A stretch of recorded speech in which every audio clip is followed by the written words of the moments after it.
Hello guys, welcome to my channel. আজি বহুত দিনৰ মূৰত মই এটা ৰেচিপি লৈ আহিছোঁ। ব্ৰেডৰ ৰেচিপি একেবাৰে সহজ ধৰণে বনোৱা। চাওঁচোন আহক কেনেকৈ বনালোঁ। ইয়াৰ বাবে মই এখন পেনত অকণমান ৰিফাইন তেল দি লৈছোঁ।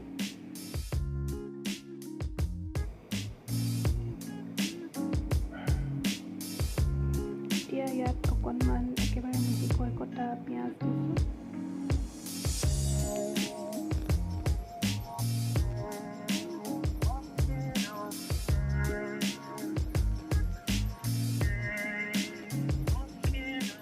ইয়াতে অলপ কেপচিকামো দিছোঁ। ইয়াতে আৰু যদি বস্তু এড কৰিব বিচাৰে যেনেকৈ গাজৰ, মটৰ এইবিলাকো দিব পাৰে, তেতিয়া হয়তো আৰু বেছি ভাল লাগিব। কিন্তু মোৰ ওচৰত নাছিলে, সেইবাবে মই অলপ বস্তু দিয়ে বনালোঁ। এতিয়া ইয়াত অকণমান নিমখ আৰু ৰেড চিলি পাউডাৰ দিছোঁ।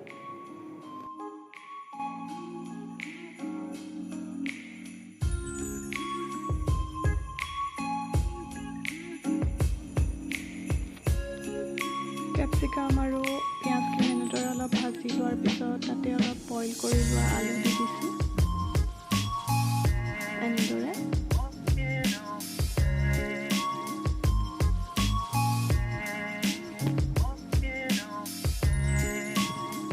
সকলোবিলাক এনেদৰে অলপ সময় ভাজি নমাই ৰাখি দিছোঁ।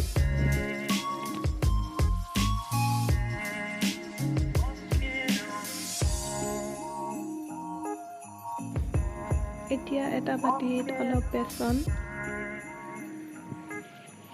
আৰু তাতে অকণমান নিমখ অকণমান দিলেই হ'ব, যিহেতু আমি আলু আৰু পিঁয়াজৰ সেইখিনিত দিছোঁৱেই। আৰু অকণমান ৰেড চিলি পাউডাৰ দি পাতলকৈ মিক্স কৰি ল'ব লাগিব।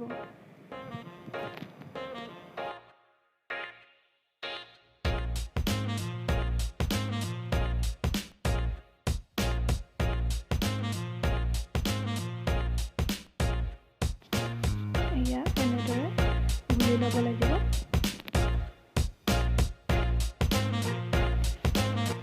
এতিয়া এনেদৰে এখন ব্ৰেড লৈ তাত আলু আৰু কেপচিকামখিনি ভালদৰে গোটেই ব্ৰেডখনত লগাই ল'ব লাগিব।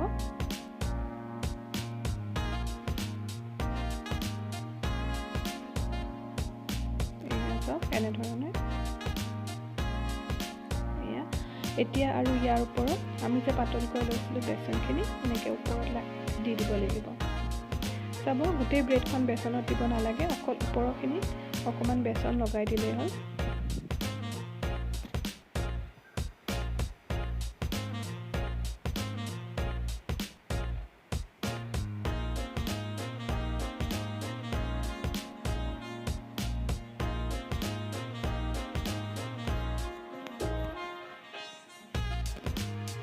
এয়া হৈ গৈছে।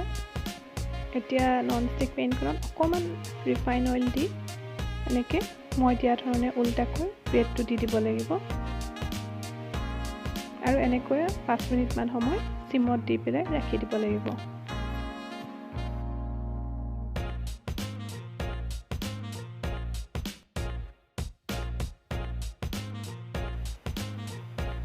এতিয়া ব্ৰেডটো মই লুটিয়াই দিছোঁ।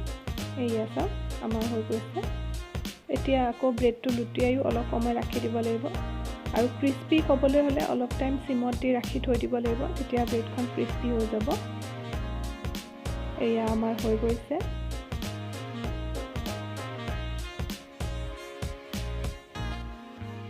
এনেদৰে কেতিয়াবা খাই চাবচোন। এনেই গধূলি টাইমত চাহৰ লগতো ভাল লাগিব, আৰু ৰাতিপুৱা ব্ৰেকফাষ্ট হিচাপেও খাব পাৰে।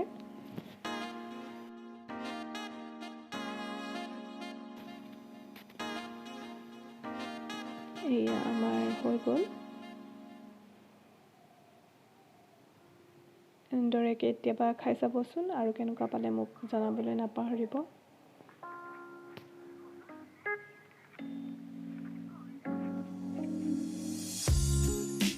মোৰ ভিডিঅ'টো চোৱাৰ বাবে আপোনালৈ ধন্যবাদ থাকিল। প্লিজ লাইক, শ্বেয়াৰ আৰু ছাবস্ক্ৰাইব কৰিব। Thank U.